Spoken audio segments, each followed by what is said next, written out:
Good morning, good afternoon, and good evening, everyone. Thank you for tuning in to another Supatease video. And in this one, we've got a retail guide. We're going to be doing a Demon Hunter 2 versus 2 guide. I've been having a lot of fun on Demon Hunter, and I know you're all thinking, you scumbag, why are you even making a guide to play Demon Hunter?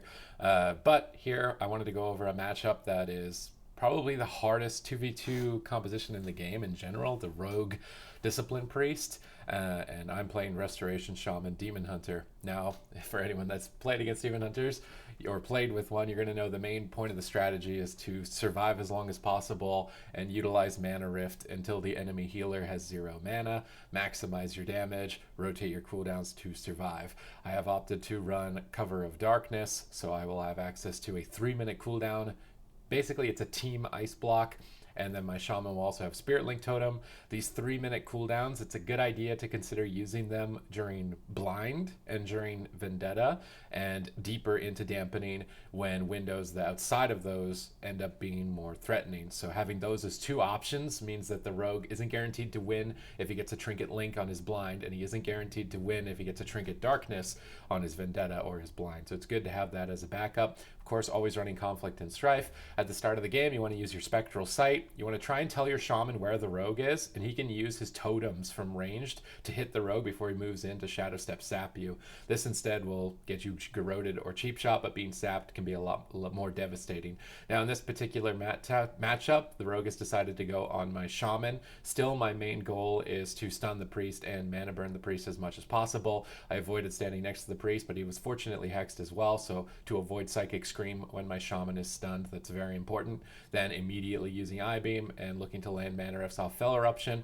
I cleave the rogue a little bit to try and put pressure onto 2 targets, and then as soon as I see the shaman leaving, he wants to line of sight the priest, I go back to the priest to keep the priest slowed and out of the shaman's line of sight. We coordinate Imprison on the priest with an Earth Grab totem during the Shadow Fiend and a root on the rogue. This way the priest can't dispel the rogue has to use Vanish. He won't have Vanish now to sap. That's a great offensive toolkit. The priest is dragging me on top of the shaman to fear me during stun, and I'm playing incorrectly. I shouldn't follow the priest. I should try and avoid it. And because he was able to land that, and it was a great crowd control chain by them with Dark Archangel, I decided it was threatening enough that I should trinket.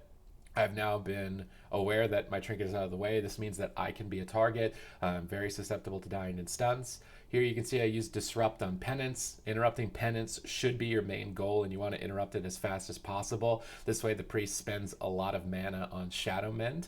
You still want to utilize your stuns here to stop crowd control like Mind Control and land Mana Rifts, and we coordinate it with a root into a Hex on the rogue. If you're coordinating those crowd controls onto 2 targets, you make it really difficult. Here I try and dodge fear by playing on the outside, and I use Metamorphosis, which gives you an immune frame to immune his fear when I want to jump back into combat. So I'm sort of compensating for making the mistake I did earlier. Whenever you see the priest moving to get on top of the shaman, you know he wants to Psychic Scream, and you know that the rogue wants to use the stun. When they're stacked up, you want to utilize the Blade Dance as much as possible to get that bleed going onto 2 targets.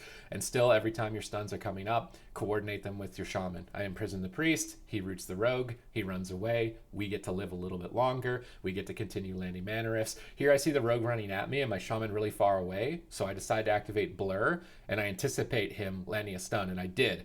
Because I used my trinket earlier, I already acknowledged I'm possibly a target and Smoke Bomb could be threatening, so anytime the rogue looks at me, I'm either trying to pre-Blade Dance the kidney shot. If they don't go for it, then I try and pre-blur it, and that way I was able to survive. If I had not pre-blurred that Smoke Bomb, it's probably Spirit Link, maybe my death. Still continuing to just land Fell Eruptions and Cap Totems to land Mana Burns as much as possible. Here the priest activates Rapture, so my main goal should be to try and disrupt him with crowd control and interrupts on Penance, and use my Consume Magic to dispel off Power Word Shields. I also notify my shaman that Rapture is up so that he can try and purge off the Power Word Shields as well. Now the rogue is still trying to attack me a bit. I have no trinket and I have no blur, so I'm definitely a target. I need to be worried, right? The priest is standing on top of the shaman, and I try and tell him that so he can get a pre-tremor totem down.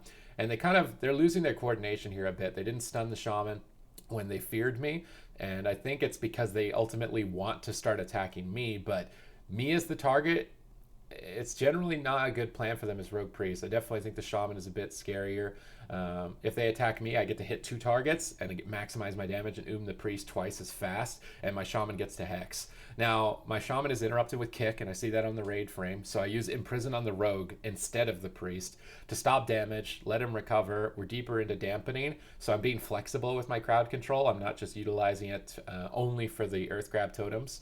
Here we hex the priest, or hex the rogue, and it was kind of just an accident. I was out of range of the fear there, but they still aren't coordinating their stuns. They're starting to fall apart. They're probably tilting from the demon hunter here, but my shaman and I are stacked up, so he decides to use the earthen wall totem. It's a good idea to use earthen wall totem when kidney shot is available. So on my omnibar, you can see the psychic scream on the bottom, like right here where my hand's pointing, and blind. When kidney shot is not there, it means the rogue can use it. So using an earthen wall to try and anticipate it will totally remove it. Here I use Vengeful Retreat to apply a 70% slow to the rogue when he uses Cloak of Shadows. He wanted the Cloak of Shadows to get back on target and remove slows, but that's a physical one, so you definitely want to take advantage of that. And we have managed to survive to a point where the priest is basically out of mana.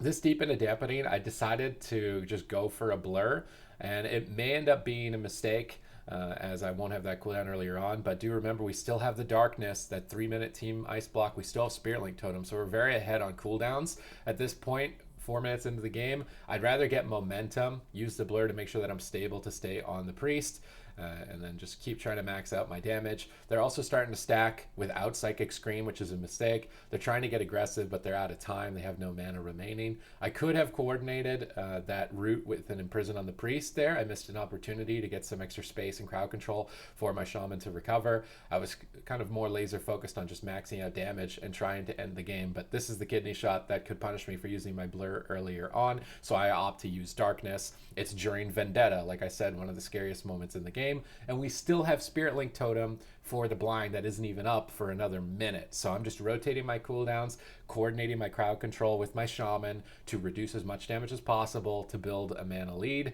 Go for the imprison, continue to land mana rifts. Even when the priest is at 0 mana, you still want to utilize mana rift just to make sure that he's totally tapped, and then nail your interrupts on smite and penance as quickly as possible so that he won't be able to heal at all and you'll eventually die. When pressure is alleviated, your shaman should be looking for hexes. When you're attacking the priest, obviously hexing on the rogue, and if you're attacking the rogue, hexing on the priest would be a great addition. I use stuns to stop penances. I use interrupts to stop penances. It's the only spell the priest can really cast when he's this low on mana. Here I tried to use Vengeful Retreat to slow the rogue from getting to my shaman, but he actually decided to attack me. It seems to be all right. They're both at half health. My shaman still has about 20% mana remaining, so instead we switch targets when the rogue starts attacking me. I use I-Beam to go through evasion. I use Metamorphosis to reset I-Beam to go through evasion, and I use Immolation Aura. Basically all of my spells I can to attack through evasion to try and kill him. But after I ran out of that utility, I decided to switch back to the priest. I tell my shaman that I'm going to be feared. He dispels me immediately, and I finish the target off.